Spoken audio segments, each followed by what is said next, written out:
everyone, my name is Amelia Putri Adianti. My student number is W014 and W036. I'm here to explain about a procedure text using grammar translation method in class 9 junior high school.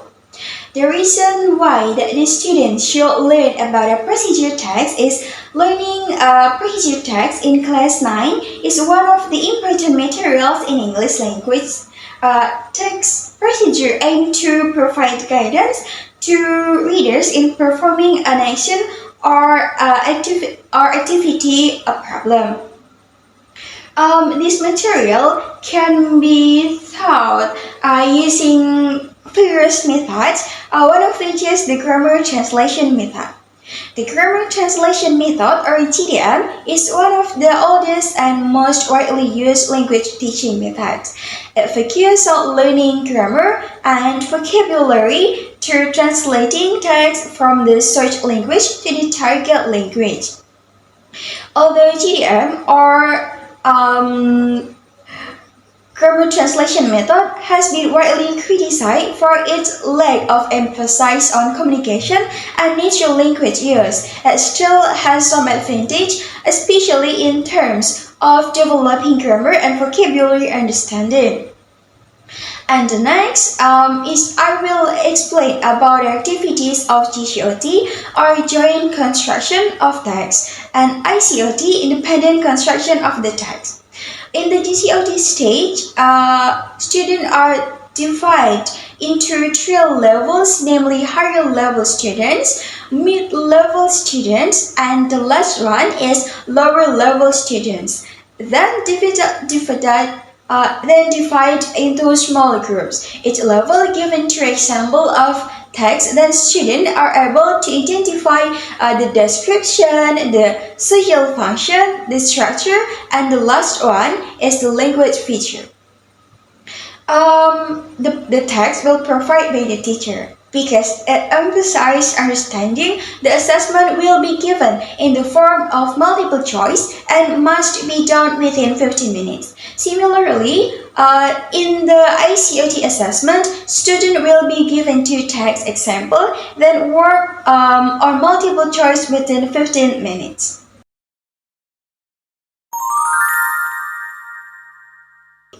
Halo, selamat pagi. Apa kabar kalian hari ini? Anyone would like to share?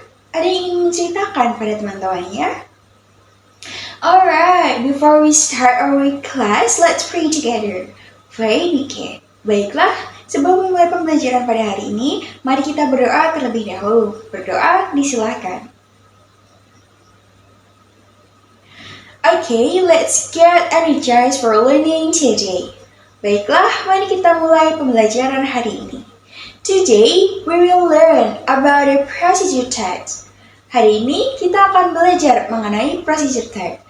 What do you know about the topic? Have you ever done or made something like making bread, frying an egg, how to switch off a computer? Does anyone have a story to tell? Pernah kalian melakukan atau membuat sesuatu seperti membuat roti, menggoreng telur, cara mematikan komputer? Adakah yang ingin bercerita? So, today we will learn about a procedure text. What is the benefit of learning procedure text? Jadi, hari ini kita akan belajar mengenai procedure text. Apa manfaat dari belajar procedure text? In our daily lives, we are often faced with situations that require guidance of instructions, such as reading instruction for using an electronic device, following a recipe, or doing schoolwork. By learning procedure text, we will know how to deal with the situations. Di kehidupan sehari-hari, kita sering dihadapkan dengan berbagai situasi yang memerlukan panduan atau instruksi, seperti membaca petunjuk penggunaan alat elektronik, mengikuti resep masakan, atau mengerjakan tugas sekolah. Dengan mempelajari teks prosedur, kita akan mengetahui cara menghadapi situasi-situasi tersebut. So, can anyone mention what the cooking is? Ada yang bisa menyebutkan masakan apa itu? Can anyone mention the ingredient used in the cooking? Ada yang bisa menyebutkan bahan-bahan apa saja yang digunakan dalam gambar tersebut? Previously, we learned about the tenses. Can anyone mention the tenses that used in pressure text? Sebelumnya, kita telah belajar mengenai tenses. Tenses apa ya yang digunakan dalam video, maksudnya dalam gambar pressure text tersebut? What is the language feature of the pressure text? Ada yang tahu ciri kebahasaan apa yang digunakan dalam pressure text? So, we will start the material with the description of the pressure text. Pressure text, also known as an instructional text, is a type of writing that explains how to do something in a specific order. It explains how about a step-by-step guide to complete a task or to make or do something. Teks prosedur juga dikenal sebagai teks instruksional, adalah jenis tulisan yang menjelaskan bagaimana melakukan sesuatu dalam urutan tertentu. Teks ini menjelaskan tentang panduan langkah demi langkah untuk menyelesaikan tugas atau membuat atau melakukan sesuatu. The next is the social function. Social function is to give clear instruction to the reader on how to make or do something. Jadi, tujuan teks ini untuk memberikan instruksi yang jelas kepada pembaca untuk membuat atau melakukan sesuatu. The next is the structure of the text. The first is goal. It's stating the goal of the step-by-step that given before. The second was the ingredient or the tool. It is a list of the material required. The last is the step. The stating the step to doing or making something. Yang pertama yaitu tujuan, menyatakan tujuan dari langkah-langkah yang diberikan.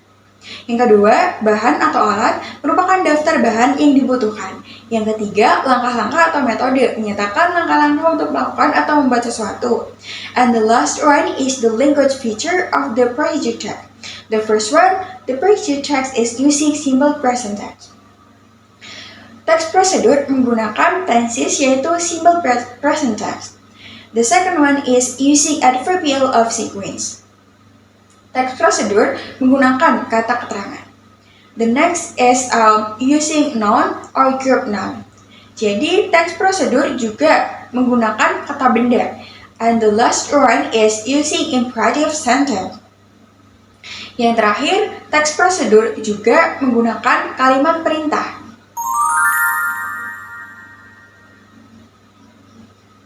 After learning about the description, social function, structure of the text, and language feature of the pressure text that provide, you will be formed into groups. Then you will be asked to work on multiple choice within 15 minutes.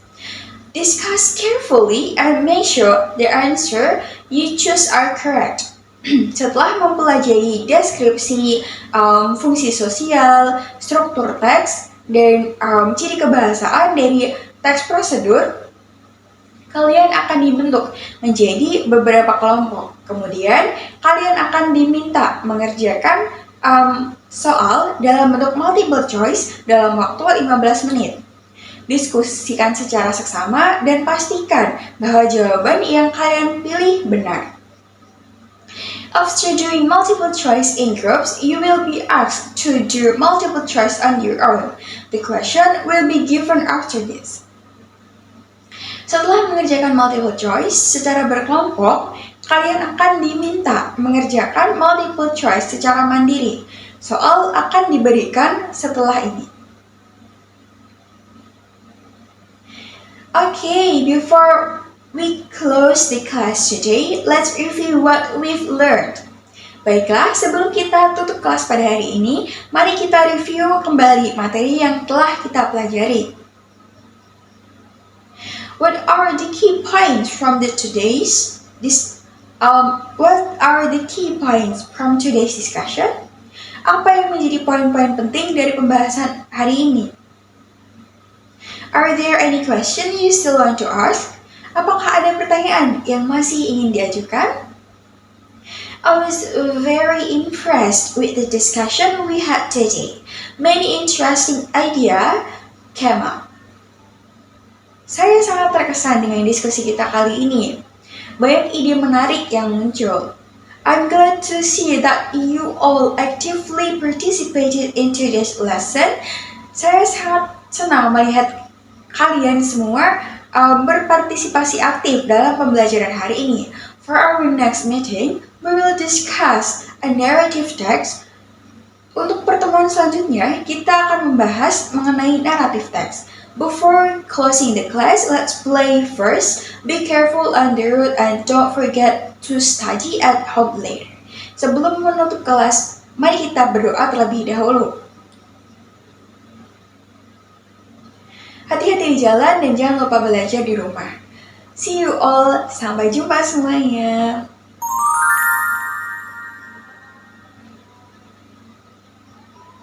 Thank you for watching this video. I apologize if there is any mistake. Thank you.